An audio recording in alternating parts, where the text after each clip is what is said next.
Hoje é o Dia Nacional da Doação de Órgãos e esse ano a gente pode de fato celebrar essa data, porque as notícias são boas. No primeiro semestre de 2017, o número de doadores de órgãos aumentou quase 12%. E estamos chegando ali bem perto da meta proposta, que é de 16,5 doadores a cada milhão de habitantes. Hoje já são 16,2 para cada milhão. Mais cedo eu conversei com o professor Paulo Pego, que é vice-presidente da Associação Brasileira de Transplantes de Órgãos e veio até os nossos estúdios comentar sobre esse aumento de doadores. Então, a gente está bem perto da meta, mas ainda tem muito o que crescer, tem muito o que melhorar. Hoje em dia, qual que é o maior obstáculo para que esse número cresça ainda mais? Olha, isso depende de estado para estado. No estado de São Paulo, hoje, acho que talvez a grande frente seja a gente ter um maior número de doadores. Em outros estados, você também depende de uma questão logística. Quer dizer, algumas vezes a rede hospitalar não está boa ou não tem equipes capacitadas. Infraestrutura o Brasil é muito grande. Mesmo para proporcionar, né? Porque o Brasil é muito grande e muito heterogêneo, né? Mesmo dentro da mesma cidade, uma cidade como São Paulo, por exemplo, já é muito heterogênea. Mas a nível de Brasil, isso é muito heterogêneo. Então, eu acho que assim, o que a gente batalha a nível, principalmente de São Paulo, que hoje responde por 44% dos transplantes de órgãos no país, é que nós consigamos ter um maior número de doação. Tem muita gente que ainda tem medo, né? A gente estava conversando aqui antes, muita gente tem medo porque não sabe se o diagnóstico é de fato seguro. Como que funciona isso? Vamos esclarecer para o pessoal que está assistindo a gente em casa. Uma vez dado o diagnóstico de morte cerebral, isso hoje é seguro fazer a doação depois disso? Como que funciona? A nossa legislação para esse estágio de confiança nas instituições, ela é muito conservadora, justamente para não expor algo que nós consideramos tão importante como o transplante de órgãos. Então, o que nós fazemos? Nós temos que fazer o diagnóstico de morte cerebral, um médico tem que fazer o diagnóstico de morte cerebral, não ligado a uma equipe de transplante. 6 horas depois, outro médico, não ligado à equipe de transplante, nenhuma equipe de transplante, confirma o diagnóstico de morte cerebral e, nesse meio tempo, é feita uma confirmação por um método gráfico, seja um eletroencefalograma, seja um Doppler de carótidas. Então, com isso você fechou. Quer dizer, na verdade, se você for olhar em outros países, a legislação é muito mais liberal, mas a confiança nas instituições também é muito maior. Então, o questionamento é menor. Então, essa lei, apesar de, obviamente, nós perdermos alguns doadores nesse meio tempo, mas ela peca por excesso. Quer dizer, para não ter nenhuma dúvida, para não ter nenhum questionamento, para não ter nenhum risco de que não haja, de que o paciente realmente tenha um quadro irreversível de morte cerebral. Posso dizer, então, que é 100% seguro hoje no Brasil doar os órgãos? Pode dizer que sim, porque a nossa lei, na verdade, uma vez eu participei da Associação Médica Mundial para discutir.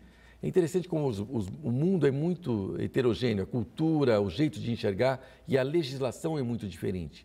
A nossa legislação, ela tem essa questão de ser muito conservadora, mas por ser muito confiável, baseada na confiança, e ela é muito equânime. Em outros países muito mais ricos que o nosso, por exemplo, só faz transplante quem paga por ele. Isso é uma coisa absolutamente aceita pela população. Que não funciona aqui no Brasil. Pelo contrário, aqui 95% da população é feito pelo Sistema Único de Saúde. Então, o grande pagador de transplantes no Brasil é o Sistema Único de Saúde. E as filas são únicas. Então, você pagando ou não pelo transplante, fazendo no hospital público ou fazendo no hospital privado, a fila é uma fila estadual que é auditada praticamente online por todo mundo. Garante uma maior igualdade, né? Agora, uma coisa que para a gente entender aqui, eu quero ser doador de órgãos, eu já manifestei a minha vontade de ser doadora de órgãos, vale mais a minha palavra? Tem alguma maneira de eu deixar, por exemplo, uma carteirinha ou alguma coisa assim? Ou vale a palavra da família? E como conscientizar a família também? Então, isso também teve mudança na legislação ao longo do tempo. Teve um período que você tinha um RG que você colocava se era doador ou não. Foi uma lei bem intencionada, mas que acabou não funcionando adequadamente. Hoje, o que vale é a palavra da família. Então, o que vale é assim, você conversar com a sua família, se você gostaria ou não de ser um doador de órgãos.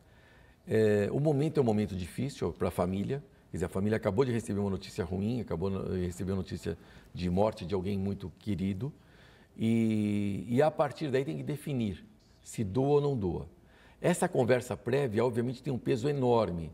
Quer dizer, muito difícil que uma família que saiba que a pessoa queira ser doadora vá contra. Vá contra. É praticamente impossível que isso aconteça. Então, o que é importante é que você, cada um, converse com a sua família. Olha, caso isso ocorra, eu gostaria ou não gostaria de ser doador. Porque aí a família não tem nenhum conflito, quer dizer, ela sabe qual é a posição da pessoa.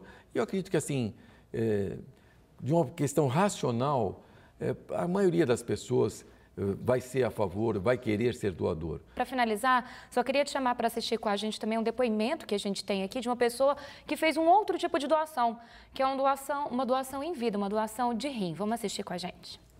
Meu nome é Mariana Lende, eu sou estudante de medicina veterinária e eu vim contar como foi a minha história de doação de órgãos.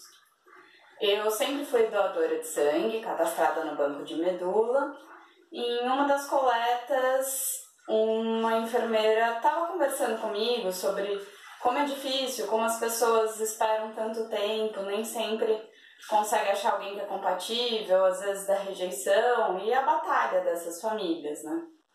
E ela comentou de um caso de uma menina nova que estava no hospital, já estava quase 2 anos esperando um rim. E naquele momento eu perguntei se eu podia fazer um teste para ver se eu era compatível. E eu acho que foi um momento surpresa, tanto para mim quanto para ela. E foi assim que aconteceu a doação do meu rim.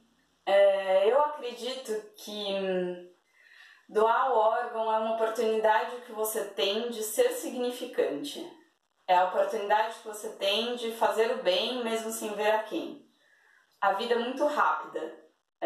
Num piscar de olhos as coisas acontecem, o tempo passa. E eu me sinto extremamente grata de poder ter melhorado a vida de outra pessoa. Faz um alerta, chama o pessoal para se conscientizar, o que eles devem fazer, que tipo de conversa eles devem ter com a família. Chama o pessoal nesse dia tão importante para se conscientizar da doação de órgãos. Uma condição fundamental para que o transplante saia é que haja doadores. Cada doador pode beneficiar até 14 pessoas.